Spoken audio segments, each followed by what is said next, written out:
Bien, vamos ahora a hablar de un tema que es muy común, pasa todos los días y es el famoso dolor de cabeza por cuestiones de estrés, por otro tipo de padecimientos. Y nos acompaña el doctor Marco Mora Aguilar, él es neurocirujano, con quien vamos a aprender a identificar un poquito estos dolores, doctor, que el miedo que uno tiene es, ¿se me va a hacer crónico o no? Con Bienvenido. mucho gusto, Douglas. Buenos días. Buenos días. ¿Por qué nos duele la cabeza, doctor? Bueno, la cabeza duele, es una cosa tan difícil poderlo explicar, Sí. pero podemos decir sencillamente que tenemos nervios sensibles en la cabeza y dentro de la cabeza que producen que sintamos dolor de cabeza. Claro. Esa sería, digamos, la explicación. Pero la causa, ya hablando de causa, ya es otra explicación, digámosle así. ¿Por qué? Porque pueden venir los que son las causas metabólicas, porque es un diabético, o las personas que tienen presión alta, o las que tienen enfermedad del tiroides. Muchas causas metabólicas del resto del cuerpo que se reproducen en la cabeza. Doctor, ¿le parece si nos vamos también a identificar un poco los lugares en donde comúnmente nos duele la cabeza? Porque Claro. hay varios casos. Por ejemplo, este caso o este par de casos. Mitad de la cara. Mitad de la cara, los neurólogos le dicen hemicrania, porque es la mitad del cráneo lo que duele. Sí. Ese es un dolor que generalmente se acompaña de los síntomas que se llaman migraña, hemicrania, migraña, se parecen las palabras. Hemicrania son personas que tienen problema visual, problema sensorial, problema de náuseas, problema de vómito y el dolor de cabeza. Eso es típicamente una migraña.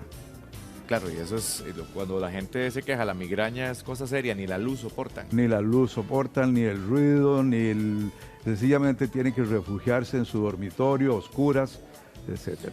Doctor, yo me identifico mucho con eso. De hecho, se lo decía al doctor, en la frente. Dolor en la frente. Tenemos que pensar que debajo de la frente hay unas cavidades que se llaman senos paranasales y que esas cavidades a veces se inflaman o se congestionan y producen una presión ahí adentro y un dolor de cabeza focalizado allá arriba. Doctor, podría ser que me pase el resfrío, porque comúnmente cuando uno se resfría es cuando evidentemente duele, pero que pase el resfrío y quede uno con ese dolor, esa infección, ¿cuánto puede durar que le genera a uno ese dolor de cabeza? Claro, eso puede durar semanas y hasta meses. Si el problema queda ahí congestionado y queda residuo ahí y no hay forma de que aquello se excrete o se expulse, entonces ahí se mantiene y el dolor se puede mantener muchos días, semanas o hasta meses. Doctor, ¿y cómo hace uno para que le salga todo eso? Bueno, hay formas, hay medicinas artificiales, digámosle, naturales, como las inhalaciones, que usted me hablaba hace un ratito, de la menta, inhalaciones con eucalipto, con romero, lo que fuera.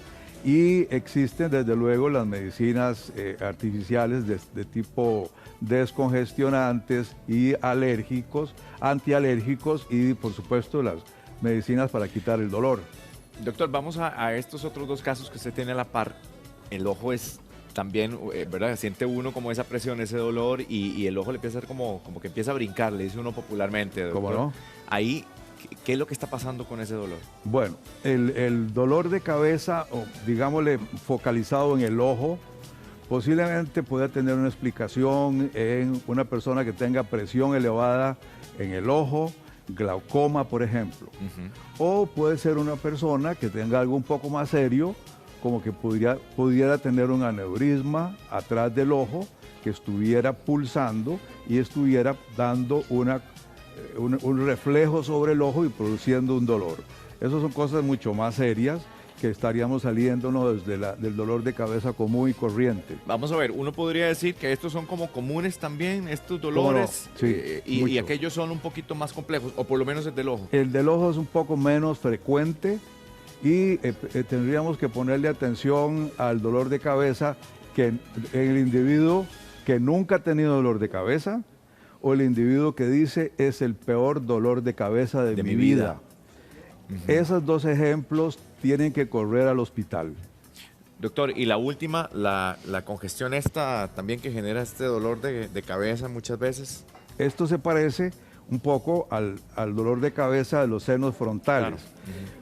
Los senos paranasales también tenemos un grupo que están un poco más hacia atrás, hacia adentro y hacia los lados, que pueden producir un dolor de cabeza o un dolor más bien facial alrededor de la nariz y que representan o están producidos por una congestión paranasal y, como decíamos antes, un resfrío, una acumulación de secreción y en casos poco más serios, ya cuando esa secreción se infecta, puede producir ya casos más serios de infección, sinusitis infecciosa, bacteriana o viral, en algunos casos son muy severas. Doctor, que no olvidemos también el dolor que le genera a uno a veces como en la parte aquí atrás de la cabeza. A mí me ha pasado cuando, por ejemplo, tengo un levantín de presión, pero ¿está relacionado con el aumento de presión o es otra causa? Sí puede producirse por presión arterial elevada, pero más podríamos pensar que eso es un dolor no tanto de cabeza, sino de cuello y de la musculatura del cuello. Ah, uno lo puede confundir, doctor. Claro, uno puede confundir esta parte alta del cuello con un dolor de cabeza y que podríamos hablar de la musculatura que está tensa, que acompaña a individuos con gran presión y gran intensidad en sus vidas y que puede producir dolores de tipo tensional o emocional. No necesariamente es por presión alta. No necesariamente, pero puede ser. Puede también ser una causa. Doctor, nos deberíamos de acostumbrar, para ir cerrando, porque mucha gente que se acostumbra a ese dolorcito de cabeza todas las mañanas y se toma una pastillita y santo remedio. ¿No deberíamos de acostumbrar a eso? No es conveniente. Siempre es importante la valoración por su médico de cabecera o visitar un neurólogo, un neurocirujano y aclarar de qué se trata ese dolor de cabeza. Doctor, como siempre, muy clarito. Muchas gracias, doctor Mora, por acompañarnos hoy. Con mucho gusto. Buenos días.